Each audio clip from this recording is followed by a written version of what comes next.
The aspect of history that's relevant in the States then is very important. People come to a new country. There's no established government. There's no established roads or laws. So they literally have to make it up as they go along. A lot of it's based on British common law with a religious theme to it. What is interesting to note, though, there's a lot more democracy there in those colonies than there ever was at the same time back in Britain, by a long, long way.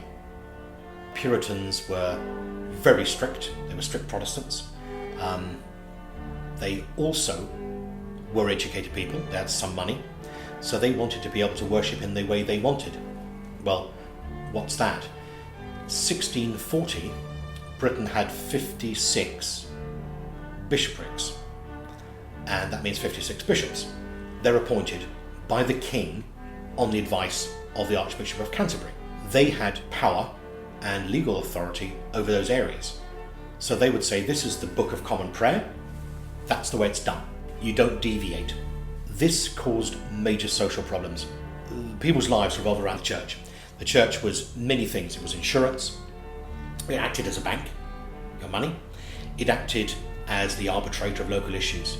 So if the bishop said, that's the way it's done, that was the way it's done. There was no argument, there was no debate. In Britain in 1750, you wanted to become the Member of Parliament for Blackheath, you brought that position off the incumbent Member of Parliament. There's no election to vote you in. You went and brought it off him.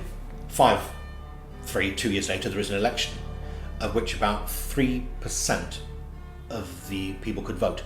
Only male, only freeholders, and they were your mates. If they weren't, they were often lent on. So it's pretty poor. So there are many reasons why people left to go to the United States, and you could say democracy was one of them. In Massachusetts, 90% of the people owned the land. Most men were in some way freeholders. In Britain, it just wasn't going to happen. There isn't the ability to sell. You owned the land, you weren't selling it, you were renting it to somebody.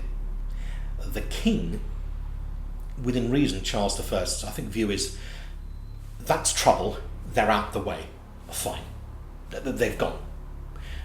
The problem they would have is, you're going to the middle of nowhere, there are no roads, there are no markets, there are no shops, there's no organised grazing land, you've got to start from scratch. That is hard work. Many will die, maybe not of disease.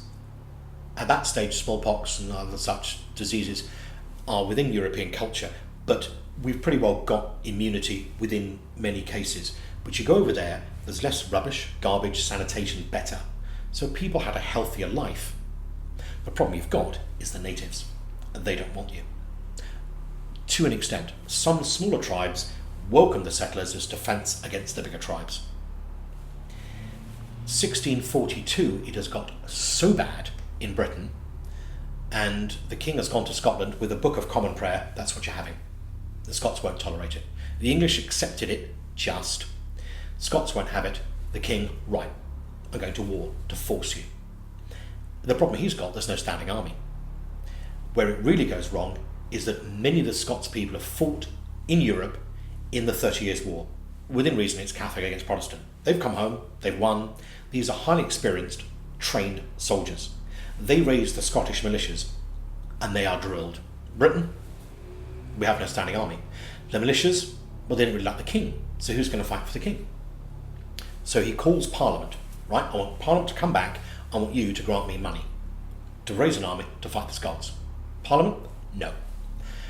We have a document called the Grand Remonstrance, you have to go by that. You are the Parliament, you do my bidding, I'm the king. No, I won't. We will not do that, and Your Majesty, we're going to publish this Grand Remonstrance to the whole country to show you who's really in charge. Now, sane people would have said to the king, Your Majesty, let's everybody sit down, read the Grand Remonstrance, call 10, 20 members of Parliament to a private meeting, let's sort this one out. This is going too far. His wife is French Catholic, doesn't like the Puritans, and the king is easily swayed. Whatever army he had, which wasn't much, was in Ireland, and he thinks, I'm not taking that from you, I'm going to arrest you. So the king marches a very small distance from Whitehall Palace to the modern Houses of Parliament to arrest the 5 leading men. The problem the king's got is that he has probably 120 staff. Chefs, waiters, butlers, cleaners. A lot of them are sympathetic to the Puritans, and one of them runs down the road and advises them the king's coming. By tradition, the British monarch never ever enters the House of Commons. Ever. Even today, Her Majesty does not go there. So the king marches in with around 20 musketeers to arrest the 5 leading members, and they've escaped out the back. That is a de facto declaration of war against Parliament. Only Parliament. The mob is incensed. The politicians, I'm sure, pay them a few silver pennies, and they go and demonstrate against the king.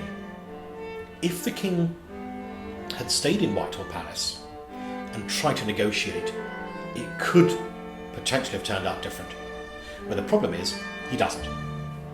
He runs. And once you run, you admit defeat. Not only do you admit defeat, you failed to arrest them. So you're seen as a failure and a tyrant. He goes north, raises his flag at Nottingham, and that is a declaration of war. And Britain will enter 3 of its most horrendous wars in history.